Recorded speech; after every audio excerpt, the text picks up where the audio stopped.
Hello, hello. I'm going to read you the two first chapters of my second book, Dancer Between Worlds.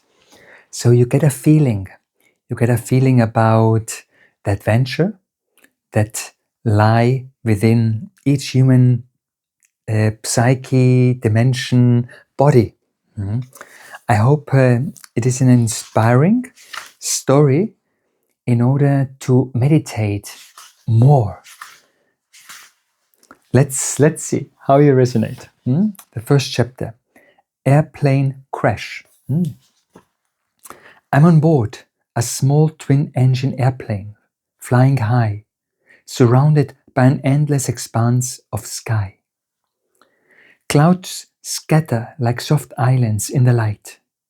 My father is the captain, and I sit beside him in the co-pilot seat, gazing out of the window, mesmerized by the shifting patterns all around us. We are relaxed, sharing light conversations and laughter. A rare moment of peace between us. A day off, no pressure. Just sky and space. Without warning, the plane suddenly jolts violently. A sharp shift. We lose direction. We go into a spiral nosedive, hurtling towards the earth. The engine has failed, but to my surprise I feel no fear or panic, but rather a strange sense of calm. As if some part of me already knows what is coming next. I watch as the ground rushes up to meet us. Then impact. The crash is immediate. Brutal, final, we are dead. In that instant, that very moment of death, I am lifted out of my body and become a form. I am being drawn into a golden, wild light, so radiant, so enveloping, that my entire being is flooded with awe. My eyes are wide open, not in terror, but in wonder. I begin moving through the light, speeding across what feels like the whole universe. My face, my vision, my essence, all alive with joy, with rapture. I am not separate from that light. I am the light. There is no fear, no sorrow, only beauty, gratitude, and ecstasy. In this expanded state, one truth becomes utterly clear. Death is not the end. It is a doorway. What we call dying is merely a return to the source, to the light, to the place where joy and freedom are infinite. As I continue through this celestial journey, I look down towards Earth. I can see the wreckage. The crash site appears below me, nestled within a city I've never visited in this lifetime, Philadelphia. In the light, I no longer see him as my father. The roles fall away. I see him as a fellow soul, a man born into the hardship of World War II, shaped by struggle, navigation, his own karmic maze. I see his beauty, his higher self, his pain. I feel his efforts, his compassion. I feel love. Not the complicated one I had in my childhood with him, but a different kind of love. The kind that simply says, I see you, I honor you. When I return from this inner space vision, my body is still. My inner world is lit with a clarity I've never known. I feel excited, and not just by the experience, but by the revelation. Death is nothing to fear. In fact, it may be the greatest freedom we will ever know. Later that day, I looked up the meaning of Philadelphia, just to be sure. And there it was, brotherly love. From the Greek, philos, love, and adelphos, brother. The synchronicity gave me chills. This isn't just about my father and me. It's about relationships. It is about the deeper truth behind all human connections. It is a call to see all of humanity through the lens of forgiveness, understanding, and love, even those we have wounded who have wounded us. As I reflect deeper, I am taken back to my childhood. Between the ages of 4 and 10, I had terrifying moments at bedtime, not of monsters or nightmares, but of expansion. As I lie in bed, my awareness extended far beyond my body, as if I were a balloon being inflated to fill the room, then the house, and then something even bigger. The sensation was awe-inspiring, but at the same time deeply frightening. When it became too much, fear would snap me back into my small self, as if my soul was snapping back into its shell. To cope, I kept the bedroom door ajar. A thin line of light from the hallway kept the vast unknown at bay. And yet, even then, the universe would call me. The infinite would whisper. As I grew older, these early encounters with the cosmos faded into the background, forgotten, like dreams written in the wind. But the vision of the airplane crash at age 54 brought it all rushing back. That expansion, that vastness had been there all the time. It had never left me. It was part of my journey. I now understand that these childhood episodes were not nightmares, but invitations. They were early glimpses of the soul's true dimension. The reminder that we are not only our physical bodies. We are not these roles we live. We are limitless. Life, just like death, is a portal through which we are constantly remembering that truth. So we go into the second chapter called Becoming a Pilot. As a child, I often dreamed of becoming a pilot or an astronaut. Many nights I found myself soaring through the universe, floating weightlessly, defying gravity, gliding among stars like they were old friends. These dreams didn't feel like fantasy, they felt so real. The kind of knowing that lives in your inner world long after you wake. In those dreams, I moved freely through space, unbounded by the limits of my earthly body.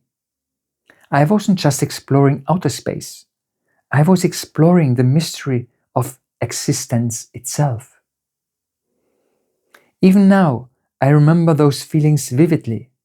The infinite sky, the silence of the cosmos, the overwhelming sense that anything, absolutely anything was possible in life, not just in my dream life.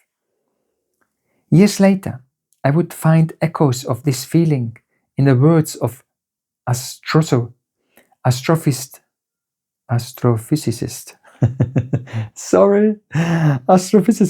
Neil deGrasse Tyson, who reminds us that we are literally made of stars. The atoms that form our bodies once burned in the core of suns. We are not separate from the universe. We are part of it. The ancient Greeks know this too. Carved above the entrance to the Oracle of Delphi were the words, "Know yourself, and you will know the universe." This wisdom, straddling science and spirituality, resonates deeper and deeper with me. Where science maps the mechanics of the stars, meditation reveals our lived experience of being one with them. Two paths, one truth. As a child, the stars, the moon, and the vast expanse of the sky were not concepts, but rather companions. Every morning before the world stirred, I would rise early and quietly make breakfast for the family. The sun hadn't yet claimed the day, and in those tender, early hours, I would sit quietly watching the final traces of moonlight linger across the landscape. A silvery glow penetrated the world, soft and mysterious. I felt in awe of its beauty. At that young age, I didn't yet know how to name it, but I already had a deep affinity for the sky's profound depth. I loved to watch the sunsets, the sunrises, and the starry nights. I was probably 6 or 7 when I began telling my parents that I wanted to become a pilot or an astronaut. I would mention it often over breakfast as I sliced bread, boiled eggs, and set out the jam. My parents encouraged me in their way, smiling and telling me to keep chasing my dreams. But then everything changed. When I turned 10, the German school system made its judgment. My grades weren't high enough to place me on an academic track required for university, which was the only viable path to careers in aviation or space. In one swift, bureaucratic decision, the system closed the door for me. My dream was buried before it had a chance to grow wings. At 10 years old, my path was no longer mine to shape. It's hard to describe the sadness of that moment. Not dramatic sadness, but a quiet kind. A slow grief that creeps in not with a scream, but with irritation and misunderstanding. Something inside me dimmed. I wonder now how many dreams are lost this way. How many artists, healers, inventors, explorers are quietly stripped of their essence by a system too obsessed with numbers and scores, with sitting still for hours, with obedience, conformity, and measurable outcomes. How many inner flames are dimmed before they even begin to burn? Educationalist Sir Ken Robinson, in his famous 3 TED Talks, confirmed, our education system squanders children's dreams. I lived that truth, and I still carry its imprint. The only subject that ever truly captured my imagination after that was history, especially ancient Egypt. I was enthralled by the pyramids, the hieroglyphs, the gods, and their deep reverence for the sun. There was something mystical about it, a cosmic alignment that felt strangely familiar. I devoured every book I could find on the ancient world, losing myself in the temples, the symbols, the rituals. I often wondered why I felt such a strong connection to these temples, those symbols, those gods. The Egyptians worshipped the sun, a reference I would only come to understand and experience much later on in life. As a child, it was the moon that pulled me in, its softness, its mystery, its shifting face in the sky, the way it glowed without burning. Even then, I felt these celestial bodies were more than distant objects. They were companions, ancient presences, holding us in their gaze, watching over us, perhaps even guiding us with their dance and mystery. Okay, would you like to hear the next chapter a little bit? Let's do it. The chapter 3, just the first 1 or 2 paragraphs. The golden sun. 45 years later, the Egyptian sun revealed itself to me, not through books, temples, or museums, but through a vision rising from the depth of my third eye and heart space. I was immersed in darkness. A vortex started to draw me inwards, like a black hole that swallows everything it touches.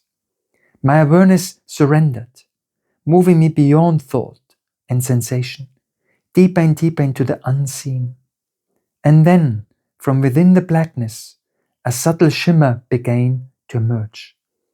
A very faint light at first, barely noticeable. A soft golden luminosity that gently came forward. Its presence changed everything. The silence of that inner space became radiant, infused with the arrival of something ancient. So here I leave it. In total, the book has about more than 20 chapters. Let me see, 22, 25 chapters. And it's an adventure of consciousness. You see, when people start meditating, or if they start to do the inner work of healing, of self-knowledge, sooner or later, they will discover a more subtle realm of awareness. And within, there are big, how can I say, there are so many infinite spaces. It's a whole universe. You see, like when you watch the night sky and this profound depth of stars and suns and galaxies. And that's the same when we go within. We can discover what is really there. There's a lot of beauty, but also there are a lot of memories that are hurtful. But anyway, first of all, I invite you to read that book, Dancer Between Worlds. It just came out a couple of months ago. You can buy it in Amazon, or you can go to my website, Alex Kroll, and you can buy it. And when you buy it through my website, I can sign it with your name, with 1, 2, 3 sentences, personalized for you. And then I will send it with certified correos, you say in Spanish, certified post. So it arrives safely at your home.